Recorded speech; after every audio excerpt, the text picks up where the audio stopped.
মোমোর বয়স এখন সবে 7 মাস। আমরা ওর অন্নপ্রাশনের সময় ন্যাড়া করানো হয়নি, কারণ সেই সময় অনেকটা ঠান্ডা ছিল, আর ওর যা চুল ছিল সেটা সত্যি কাটতে আমাদের খুব মায়া লাগছিল। সেই জন্য ওকে সেই সময় ন্যাড়া করানো হয়নি।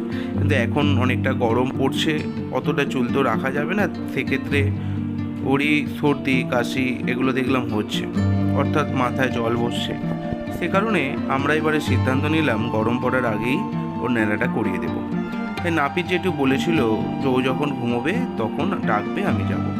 তো ও প্রথমে ঘুমাচ্ছিল, ঘুমাতে ঘুমাতে ন্যাড়া হচ্ছিল, কিন্তু আমাদের মনের আশঙ্কা মোটেই যাচ্ছিল না। কখন মনে হচ্ছিল এই বুঝি ঘুম থেকে উঠে পড়লো, আর বোধহয় ন্যাড়া করতে দেবে না, যতটা কাটা হয়েছে এইটুকু নিয়েই হয়তো ওকে নিয়ে থাকতে হবে। মানে কীরকম লাগবে বলুন তো? ছোটোবেলায় আমাদেরকে এটা নিয়ে বড়ই ইয়ার্কি করতো যে পাঁচকুড়ো এরকম কিছু একটা বলতো। যাই হোক, তারপরে হঠাৎই রাজার ঘুম ভেঙে গেল, আর ঘুম ভেঙে যেতে ওর যে সে কি কান্না। তারপর যাও করে ঠাকুমা, মা, ওর দাদারা, দিদিরা, দাদু সবাই ভুলিয়ে ভুলিয়ে শান্ত করে রাখা হয়েছিল। তারপরে একটু শান্ত হতেই নাপিত যেটু ওর সাথে গল্প করতে করতে বেশ ভালোই না চুলটা ওর কেটে দিচ্ছিল। আর এদিকে দেখুন না, ও দিদিগুলো কি সুন্দর ওকে নেচে নেচে ভুলিয়ে রেখেছিল।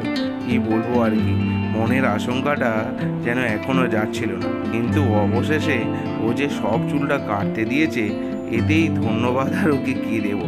যাই হোক চুলটাও কেটেই ছিল, ন্যাড়াটা বেশ হয়ে গেল। তারপর আবার দেখি নাপিত জেঠুর সাথে সে কি ওর গল্প, নাপিত জেঠু ওর সাথে বেশ গল্প করছিল। এখন মোমোকে কেমন লাগছে এই নতুন লুকে, সেটা কিন্তু অবশ্যই কমেন্ট করে জানাবেন।